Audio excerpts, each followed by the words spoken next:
జలాశయానికి గంటకు వరద ఉధృతి పెరుగుతూనే ఉంది. దీంతో జలాశయం 10 గేట్లు 12 అడుగుల మేర ఎత్తి 3,10,840 క్యూసెక్ల నీటిని దిగువన ఉన్న నాగార్జున సాగర్ కు అధికారులు విడుదల చేస్తున్నారు. అటు ఎగువన భారీ వర్షాలతో జూరాల, సుంకేసుల జలాశయాల నుండి శ్రీశైలం ప్రాజెక్టుకు వరద భారీగా వస్తుంది. శ్రీశైలం ప్రాజెక్టులోకి 3,46,410 క్యూసెక్ల నీరు ఇన్ఫ్లో ఉండగా 3,74,676 క్యూసెక్ల నీరు అవుట్ఫ్లో కొనసాగుతుంది. ఇక జలాశయం పూర్తి స్థాయి నీటి మట్టం 885 అడుగులు కాగా ప్రస్తుత నీటి మట్టం 883 అడుగులకు చేరింది. జలాశయం పూర్తి స్థాయి నీటి నిల్వ సామర్థ్యం 215.08 టీఎంసీలు కాగా జలాశయంలో ప్రస్తుతం 204.7 టీఎంసీల నీరు నిల్వ ఉంది. ప్రాజెక్టు నీటి స్థాయి పెరగడంతో జల విద్యుత్ కేంద్రాల్లో అధికారులు విద్యుత్ను ఉత్పత్తి చేస్తున్నారు.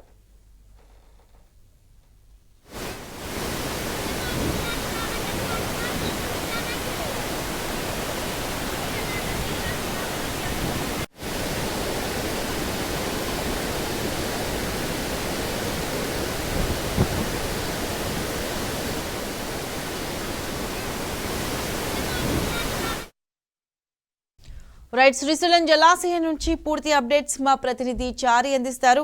చారి, చెప్పండి, శ్రీశైలం జలాశయానికి గంటకు వరద ఉధృతి పెరుగుతుంది. దీనికి సంబంధించి పూర్తి అప్డేట్స్ ఏంటి?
శ్రీశైలం జలాశయానికి గంటకు వరద ఉధృతి పెరుగుతూనే ఉంది. దీంతో జలాశయం 10 గేట్లు 12 అడుగుల మేర ఎత్తి 3,10,840 క్యూసెక్ల నీటిని దిగువన ఉన్న నాగార్జున సాగర్ కు అధికారులు విడుదల చేస్తున్నారు.